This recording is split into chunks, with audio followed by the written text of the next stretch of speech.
Welcome. Let's get started with our first example. Here we have 4 different groupings, and let's pause and take a moment to identify what we could say is similar and different about each set individually. So for instance, in this first grouping, what do all the elements have in common? So we have 0, 2, 4, 6, 8, 10, 12. What they all have in common is they're all even numbers.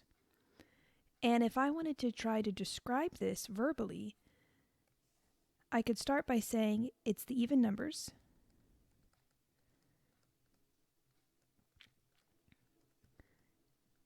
However, I can't leave it just like this, because if I say it's the even numbers, then that could include things like 14, 16, 20, and we see each of those is actually not in this grouping. To be more specific, we would say it's the even numbers starting at 0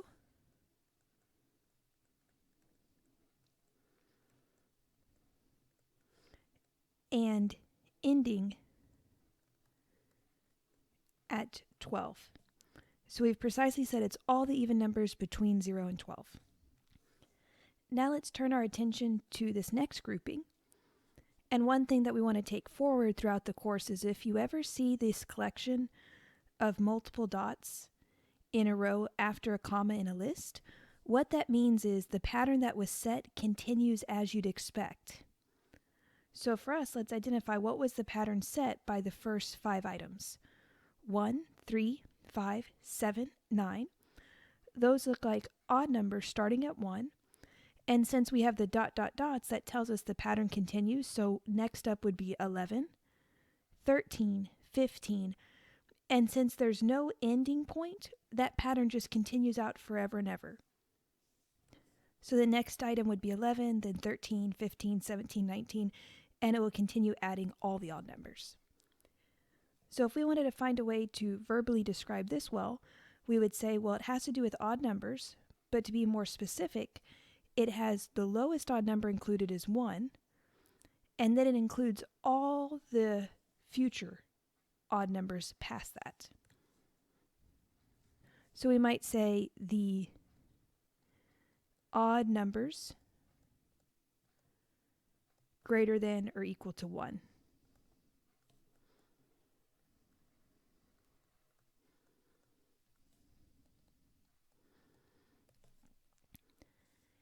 Now for our next example, I encourage you to pause the video now, and this is something that we're going to do in many of our future videos. So when I instruct you to pause the video, I encourage you that you actually do pause and think about the question that I posed and then unpause to check your work. So if you would, pause the video and think about how would you verbally describe this grouping. When you're ready, unpause to check your work. So here we have letters from the English alphabet. Specifically, these are the vowels of the English alphabet. So I would say the vowels in the English language.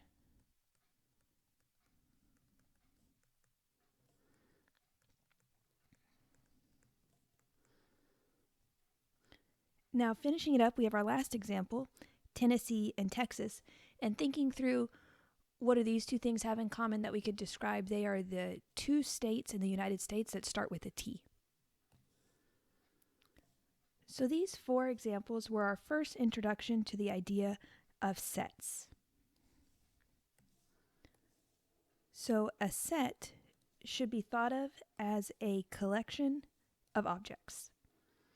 Keep in mind that these can be any objects, not just numbers. So we saw in our last 2, we had sets that didn't have numbers at all. This was the set of vowels in the English language, the set of the states in the United States that start with a T. Now, what do we call all of these items within the set? We have a special name for these. Items within a set are known to be the elements of the set. So in this example, I would say A is an element of this set. Now in our class, we're going to describe sets in 2 different ways. The first is just word or verbal description method, as we did in our previous example. And the next would be a listing, also known as a roster method. So in the roster method or the listing method, we just write out all of the elements in the set. So if you look at what's written out, you know what's in the set. Whereas the word description gives a very well-phrased verbal description of all the elements in the set. Looking back at our previous example, I've highlighted the example of word descriptions. So all of these were our word descriptions for the 4 different sets. And these highlighted in orange are examples of writing the set in a listing or roster method. You could see in the listing or roster method, I can see all the elements in the set at a glance. Whereas in the word or verbal description, I've described what is in the set very specifically, but I would have to think based on those words, what are the actual elements of the set? In our next example, we're asked to describe this set in 2 different ways. Now it's already written in one of the methods. Think about, is it already expressed in the word description or the roster method? All the elements are clearly written out, so it's already described via the roster or listing method. And then to describe it verbally, we look at all the elements in the set, and they do happen to have a pattern. They're all letters. Specifically, they're all vowels in the English language. So we would just call this the set of the vowels of the English language.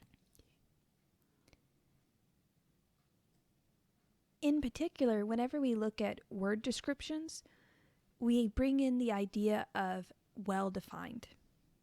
And a set is said to be well-defined if its definition assigns a unique interpretation or value. So for instance, in this verbal description of the set, I didn't just specify that it's a collection of letters. I didn't just specify its vowels. Particularly, I said it's the vowels in the English language. Because for instance, if I just said the vowels, and I left off the qualifier in the English language, somebody who knows a different language, when they read the idea of the set of all the vowels, might include elements that I did not intend. So this is where we need to be very precise with our language and make sure in our verbal descriptions we're describing exactly what we want to see. Another example of our verbal description being well defined, if we look back at our previous example, and y'all will recall whenever we talked about how we might describe it, we said, okay, we have all of these are even numbers, but if I just say all the even numbers, I would include items like 20, 40, and we see that the highest element is 12 in our set. So I did not leave it and just say it's the even numbers. That is not well defined. That would actually give another reader an idea of a much larger set. So what we did specifically is we said it is the even numbers, starting at 0 and ending at 12, and that's an example of a well-defined word description. So when we're thinking about whether a description is well-defined for a set or not, we want to pay attention to the idea unique. Anybody who reads your set description, if you've written it in a well-defined way, should be able to write out the exact same set as anybody else. So if you give your verbal description to 10 people, it should be clear enough that each of those 10 people would write down exactly the same set. Now in our next example, we're asked to identify if the following descriptions are well-defined sets. And then the idea of well-defined set is, would anybody who's given this description write down the exact same thing as anybody else? So let's see if we can answer this question. Is this set well-defined? Now a little bit about how you read the notation here. This left bracket begins the idea of this is a set. So we would read, this is the set of all elements x. X is kind of standing in as a variable or a placeholder. The vertical bar should be read as such that this is true. So let's read that again together. The set of all elements x such that x is an even number less than 20. So in order to be in our set that we're talking about now, you would have to be an even number and you need to be less than 20. Anything that fits both of those belongs in the set. Now I'd like you to think, is this well defined? If we give this verbal description to 10 other people in the room, would they all be able to write down the exact same set? Take a moment and think about that. And the answer is that this set is well defined. Anybody who takes this verbal description would realize everything in the set are the even numbers less than 20. Now let's look at our next example. We know the left brace begins telling us this is a set of all the elements x such that this is true. Okay? So it's the set of all x values such that x is a good athlete. Now imagine our room of 10 people. If we ask them, 10 different people, to write down all the good athletes on their piece of paper, think about would everybody in that room necessarily write down the exact same group of people they consider to be good athletes? And here the answer is everybody would probably write down a different list, because we have this very ambiguous statement of good athlete. First of all, what do we mean by good? Secondly, what do we consider makes somebody an athlete? So this is an example of a set where we have a verbal description, but it's not well defined because different people would write down different things. If we wanted to maybe write a set that is well defined about athletes, we could say the set of all sprinters who could run the 100-yard dash under this time limit, because then we have an actual thing that we can measure, not just a descriptor word like good or fast.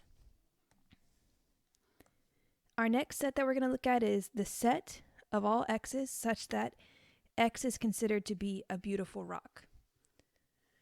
So again, consider our group of 10 people in the room. If we ask them to write down all the different beautiful rocks, would each of those 10 people write down exactly the same thing? And the answer here is no, they wouldn't. This is also not well defined because each individual has a different frame of what they think makes a rock beautiful or special. This is very qualitative and it's not really something that we can measure. So as we all are going through this example, hopefully one thing you've noticed in terms of the idea if something's well defined or not is if we use very descriptive words like good, beautiful, fast, great, those make something not well defined because it's up to interpretation of the listener. Okay, now our last set is the set of all x such that x is all the kittens under 2 pounds. So think, is this something that we could actually measure and verify? Every kitten that we get, we can put it on the scale, and if it's under 2 pounds, it belongs in the set. And we have a clear mark of whether something should be in the set or out of the set, whether the kitten's under 2 pounds or not. So this one is well defined because we have a clear boundary of whether the kittens belong in the set or not, and everybody could agree to that because it's made so clear. So to answer our question, do we start to see a pattern in which sets are well defined and which sets are not well defined? And it comes back to the idea is, does our set rely on descriptive and qualitative words? That makes it usually not well defined.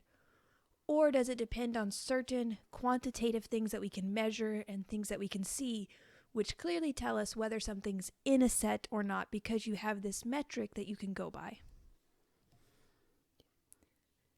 So some key phrases that we will be on the lookout for that make something not well defined is any verbal description that depends on very descriptive words or something that would be up to individual interpretation. Whereas well-defined things give you a clear metric to decide is something in the set or not because we can measure it against certain qualifiers. Now this section in this whole chapter is going to be relatively notation heavy. So it's very important that you learn the different notations that we're going to put forth in these next few videos and learn them well. So I'd encourage you, for each of these new symbols that we discuss, make a flashcard. And then each day go through the flashcard. It would only take less than a few minutes to review these concepts, but you need to build a new understanding that when you see these symbols, you know exactly what it means because our whole chapter is going to be based on these symbols. So it's just something to learn right off the bat. So let's let E be a certain set. Just kind of an abstract idea. It's a set that we're talking about. Then if Q is an element in the set E, Now we know the word element means it's a member of the set. I could always write out that sentence, Q is an element of E, but that's going to take quite a bit of time. So mathematicians have come up with certain notation that keeps that idea in the notation so that we can write it in shorthand and everybody knows what we're talking about. So that notation of being an element is written with this symbol. So the way you make it is you make somewhat of a squish C and then just draw a line through it. So anytime we see that particular symbol, we should read it as Q is an element of E. And then there's going to be a very nice way to say something's not an element. All we do is we use the similar symbol with a line through it. And we would read this as Z is not an element of E. Written mathematically as Z, this symbol with the line through it means not an element of E. So as you make your flashcards for these two new symbols, keep in mind that there will always be something that comes before, and that's the actual element's name, generally written in a lowercase. Something is an element of this other set. So the second place is where the set, this is where the element is named, and this symbol means it is an element. So this could be one side of your note card, this could be the other. For your next note card, you'll have one for not an element, just to help remember these symbols. And remember that you list the element first. This is not an element of this set. So in this next example, we have a few things written in mathematical notation, and we need to identify whether the statement that's written is true or false. So let's look at our first example. I'm going to read it from left to right. 3. Okay, what does this symbol mean? Think about it in your mind. This symbol we're going to learn and associate the meaning is an element of the set that's written to the right of the sign. And this set is the set of numbers 1, 2, 3, 4, 5. So let's think, is that a true statement? They said 3 is an element of this set. And indeed 3 is in the set. So this is a true statement. Now let's look at our next one. Remember, we read it left to right, so we start off with 13. This symbol means is an element of the set that's written next. So now we have to see, is that true? Is 13 really in this set? Well, let's understand what this set is. 0, 5, 10, 15, 20. We know these ... means the pattern continues as you would expect. So 0, 5, 10, 15, 20. What comes next? It's the multiples of 5. So next would be 25, 30, 35, 40, 45, 50, 55, 60, and so on and so forth. So if I was to try to give a verbal description to this set, I would say it's the multiples of 5 between 0, or maybe the multiples of 5, 0 and greater, because it starts at 0, but it has no end because the ... tell us the pattern continues forever. So it's all the multiples of 5 greater than or equal to 0. And no matter how far I go down the list, 13 is not going to be in this set because 13 is not a multiple of 5. So this is a false statement because 13 is not in this set. Now, if you would take a moment to pause the video and assess whether our final example is true or false. And whenever you've thought about it for a bit, unpause and you can check your work or check your reasoning with my explanation. So let's read through the notation and then we'll think about whether it's true or not. 2 over 10, so that's a fraction, 2 over 10. This symbol with the line through it means is not an element. Okay, so 2 over 10 is not an element of this set. But to be able to assess whether that's true or not, I need to know exactly what is this set, because I know there might be elements in the set that aren't specifically listed out, but because of the ... could come up later. So as I'm trying to understand how I might describe the set, one thing I notice is all of the bottoms of the fractions, known as the denominators, are 10. Okay, so that seems to be important. All of the bottom numbers are 10. Let's look what's happening to the top numbers. 1, 3, 5, 7. If you were to have to establish a pattern, what would be a good guess of what comes next? If it's 1, 3, 5, 7, next up would be 9, the next odd number after 7. So what this set looks like to me is it has the odd numbers greater than or equal to 1,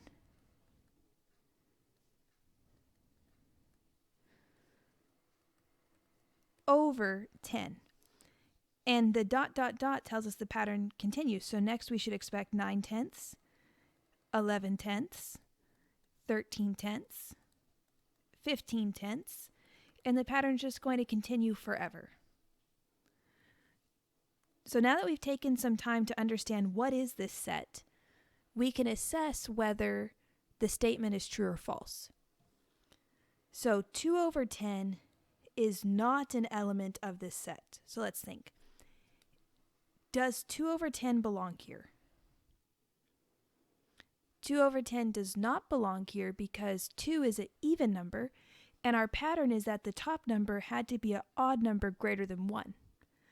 So 2 over 10 does not belong in the set, but that's exactly what the statement said. It said that it doesn't belong. It says it's not an element. So this is true. 2 over tenths is not an element of this set. Now, to add to your note cards, I would recommend everybody make flashcards of these following definitions that you could just practice briefly each day, and within a few days it'll stick in your mind. It's a good way to review new information. We have some important categories of numbers. The first up is called the natural numbers, and they are the positive integers starting at 1 and continuing on forever. So 1, 2, 3, 4, 5, 6, 7, 8, 9, 10, etc., going on forever and ever and ever. So that's what the natural numbers are. The whole numbers are very similar, except they start at 0. So the whole numbers start at 0, 0, 1, 2, 3, 4, 5, 6, 7, going on forever. So the natural numbers actually line up with the whole numbers very well, except the whole numbers have this extra element of 0. Now the integers include both positive, negative, and 0 values. So 1, 2, 3, 4, 5, continuing on, 0. And then in the opposite direction, -1, -2, -3, -4, going on forever in the negative direction. And if I only want the positive integers, I would have to say the positive integers. If I only want the negative integers, I would have to say the negative integers. If I ever just say integers, it's implied that I want both the positive, negative, and 0 integers. And then if you ever hear the phrase real number, a real number is just any number that could be expressed as a decimal. Now, in set theory, which is the subject of this chapter, we need to be able to talk about the idea of a set that has no elements. So a set without any elements in it is known as the empty set. So the empty set is a set that has no elements. And the empty set is so important that we have a particular symbol that represents this idea of the empty set. It's this, the 0 with the line through it. This represents the empty set. You might also see a different description. I'm not going to use it as much because it's a bit more difficult to write, but the left and right brace with nothing inside also indicates the empty set. So if you see this symbol, you know that means it's the empty set, the set with no elements. If you see this symbol, that's also the empty set, the set with no elements. Now, as we've been going through our different examples of sets, we've noticed that they might have different elements, and they might even have different numbers of elements one set to another. So to describe the number of elements in the set, we have a particular phrase. The number of elements in the set is the cardinal number, or also known as the cardinality of the set. And a way to write this in shorthand notation, instead of always asking the question, how many elements are in the set, or what's the cardinal number of the set, we write more succinctly, in parentheses, the set name, close parentheses. And that should be read as N of A, and it represents the number of elements in the set.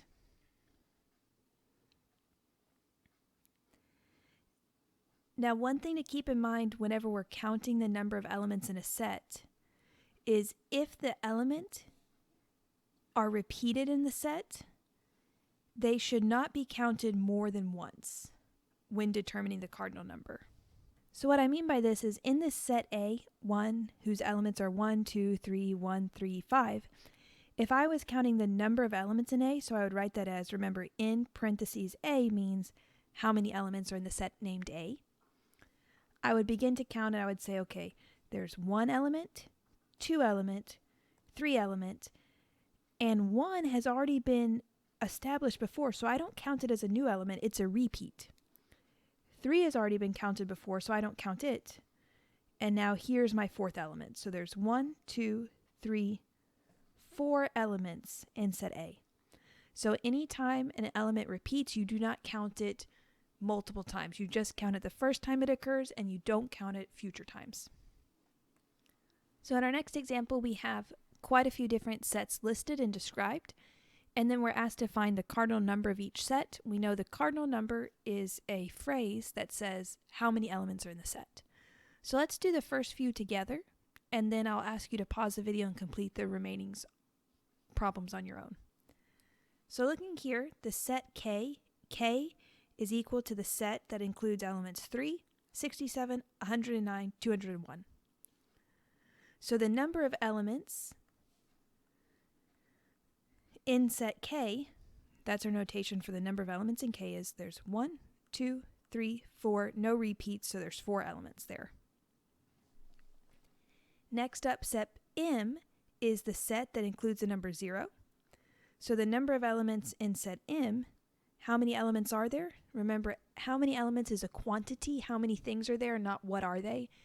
There is only 1 element in set M. What is that element? The element 0. But how many are there? There is 1. Next up, as we count the number of elements in set B, we see it's the set B is the elements 1, 1, 2, 3, 2, 5. I'm going to want to watch to make sure I don't repeat here. So the number of elements in B is 1. 1 was already counted, I don't count it again. 2, 3, 2 was already counted, I don't count it again. 5. How many elements are there without repeats? 1, 2, 3, 4. Now on this next one, I just realized it's actually a repeat of this one, so let me change it. Let's call H is just the empty set. So remember, what is the empty set? The empty set is defined to be the set with no elements. So if it's the set with no elements, and we ask the question, how many elements are there? By definition, there's none in the set. What's the number that represents nothing? 0. So the number of elements in set H is 0. There are no elements in the empty set. Now this next question, T, is a little bit tricky. It's a little bit more abstract. Notice the difference in notation between these two. This first one was the empty set, which is a set itself. What kind of set is it? It's a set with no elements. Looking at our next example, though, we have the empty set, but it itself is inside another set. So the set T is the set whose element is the empty set, which is different than the empty set itself. So my first example is just the empty set by itself. The next example, to try to help us visualize, is a set with the empty set inside the set. So how many elements are inside this set? There's 1 element inside T. It just happens to be the empty set. And the reason these have different numbers is they're different things. H is just the empty set, whereas T is the set whose element is the empty set, based on the notation. Now I'm going to give everybody a moment to attempt Q and R by themselves. My hint to you for Q is remember these ... means the pattern continues, but this is our first example where then to the right of the ... we get new digits. So what it means is the pattern continues up until the point where you meet this value. And then it goes to 12, and then it goes to 14, and then it stops. So think about what are the elements in Q? How many are there? Write down the cardinal number. Similarly, think about the cardinal number of R. So if you would pause the video, attempt those two, unpause to check your work. So Q is 2, 4, looking, 12, 14. So a good guess is these are even numbers. So we have 2, 4, and then the ... means continue the pattern until you get to here. So 8, 10, 12, and then once we get to 12, it says only you have 14, and then the set stops. So the reason we wrote the ... was just so that we didn't have to write these intervening characters, because the idea is implied, it just saves a bit of space. But it could be helpful to write out exactly what's listed to help us count the digits there. So there's 1, 2, 3, 4, 5, 6, 7 with no repetition. The number of elements in Q is 7. Next, R is 1, 3, 5, 7, 9, 11, 13. And the ... continue, but there's no stopping point like there was in this one. So that means the pattern continues forever and ever and ever. So 1, 3, 5, 7, 9, 11, 13, 15's next, 17's next, 19's next, 21.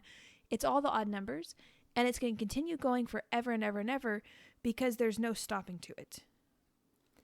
So in this case, there is infinitely many elements.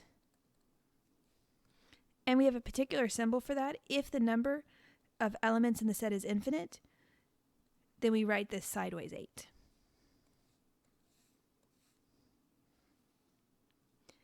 So this brings us to our two ideas of finite and infinite sets. A set is said to be finite if the cardinal number, or the size of the set, the number of elements in the set, is a particular whole number. Then we call that a finite set. So even if it's a very large number, I could say there's exactly this many elements in the set. A set is said to be infinite if they're so large that the number of elements in the set is not a whole number. The number of elements in the set goes out forever and ever to infinity. So there's no end to the elements in the set. And a way that you might be able to think about it is it's an infinite set if the counting process would never be completed. So for instance, in our set R above, I can very easily describe what are the elements in the set. It's all the odd numbers greater than or equal to 1. So if you give me a number, I could quickly tell you whether it's in the set or not. So for instance, if you asked, is this number in the set R? I would say no because it's an even number. But if you asked, is this number in the set R? I would say yes because it's an odd number. So I know exactly what are the elements in R, but because it's all the odd numbers greater than or equal to 1, that means there's always going to be more and more odd numbers that are in the set. The set is never going to stop. It's going to go on forever and ever and ever. And that's why I would say this set is infinite. There's infinitely many numbers in the set. Now we have 2 more concepts to cover in this video, and that's all we'll introduce for today's lesson. So if I had 2 sets, A and B, when would they be equal? 2 sets, A is equal to set B if both of the following conditions are met. Every element in A is in set B, and every element in B is in A. So you have to check both directions. You have to say, is everything in A in B? If so, good, go check the next thing. Now, is everything in B in A? And if both of these are true, then we say the sets are equal. So based on this definition, let's assess whether the following sets are equal. So here's my set A, here's my set B. Set A is A, B, C, D. Set B is C, D, A, B. And what I recommend you do here is, if you don't have this note packet printed out, which you can find in our Canvas, then write it down on paper so that you can kind of interact with the page. And we're going to check membership both directions. So A is an element in big set A. So let's see, is A here? Yes. B is in big set A. Is it here? Yes. C is an element here. Is it here? Yes. D is an element here. Is it here? Yes. So what we've done is we've checked every element in A is in B, but now we need to check the reverse. So let's look. What's an element in B? C. C was here. What's an element in capital B? D. D was here. A was also an element of B. And notice I'm doing this orderly left to right. B is an element of capital B. B is here. Every element in B is in A. Since both these things are true, I would say the sets are equal. So because every element in A was in B and every element in B was in A, the two sets are said to be equal. Now let's check our next one. 1 is an element of this set. Let's see, is it here? Yep. 0 is an element of this set. Is it here? Yes. 1 is an element. I already got it. It's okay if you have repeats. 2 is an element. 2 is an element here. 7 is an element. 7 is an element here. So I've checked the first direction. Now let's check the next one. 0 is an element of this set. 0 appears in A. 1 is an element of this set. 1 appears here in either place. Repetitions don't matter in sets. 2 is an element. 2 belongs here. 7 is an element. 7 belongs here. So since every element in one is an element of the other, the two sets are equal. Now if you would, pause the video and attempt the next one on your own and see whether these two sets are equal. Unpause to check your work. So always check in an orderly fashion. Just go left to right. First set, check is every element there in the other one. If that's true, then check is everything in the second set in the first. If they're both true, they're equal. If anything fails, it's not equal.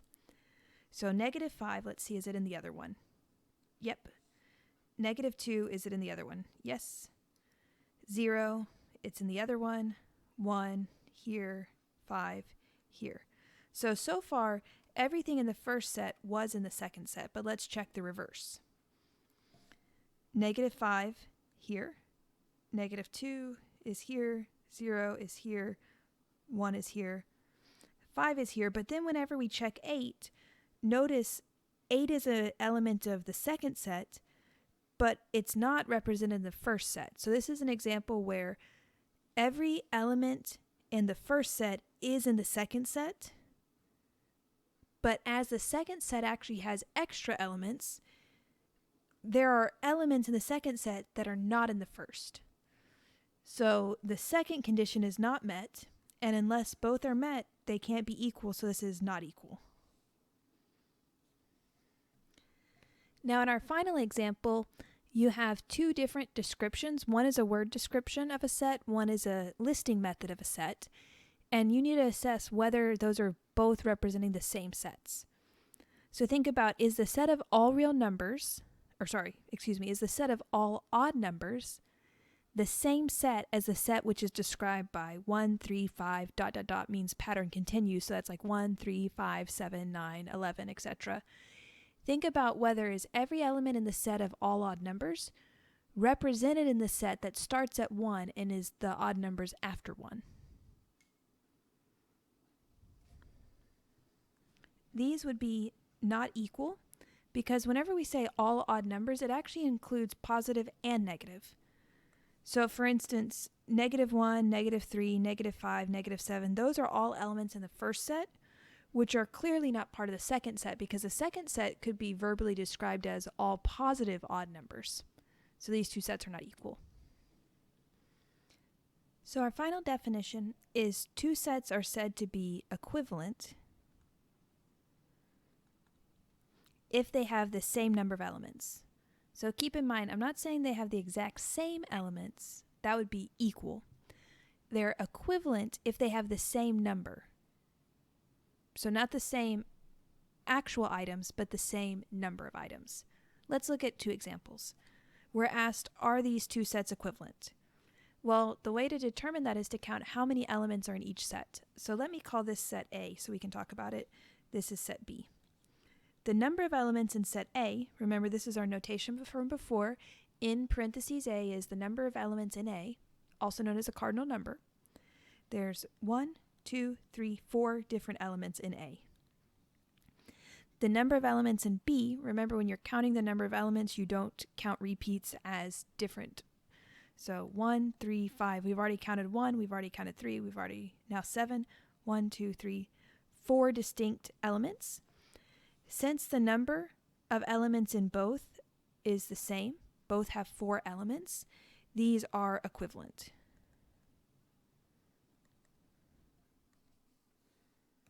Now take a moment to think about whether the next example, whether these two sets are equivalent. We'll call this set C, this set D.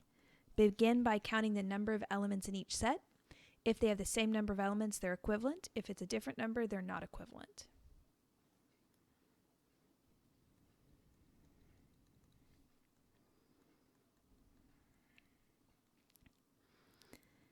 So the number of elements in set C is there's 1, 2, 3, 4 distinct elements. Number of elements in set D, 1, 2, 3, 4 is 4. Since they have the same exact number, they are equivalent.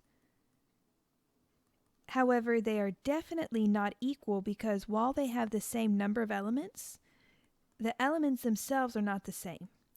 So do keep in mind the distinction between saying sets are equal, which means they're literally the exact same set, and equivalent, which just means they have the same number of elements in each set. Now, normally we're going to have homework problems assigned from the textbook, but since this is one of our first lessons and we might not all have our textbooks yet, I've written out problems. So I'd encourage you to work through these homework problems. I'll post the solutions to this section of notes and the solution to these homework problems in our current Canvas module. So look there to check your work, but just go through each of these examples. So we've got these. Describe these sets with verbal descriptions, make sure they're well defined. Identify for this whether each description of a set is finite or infinite. Are there a finite number of elements in the set? Are there infinite number of elements in the set? Here, find the cardinal number of each set. Your goal is to make each statement true by using it is an element or is not an element. So think about which one of the two you would need to put in this blank to create a true statement. Here you have statements given and you need to identify whether each of them are true or false.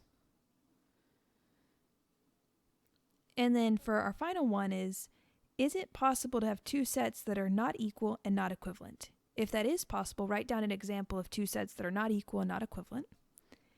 Is it possible to have two sets that are equivalent but not equal? If so, write it down. If not, explain why that's not possible. Two sets that are equal but not equivalent. And then two sets that are both equal and equivalent. So whenever you've completed these homework problems, check our Canvas module and I'll have the solutions to these posted.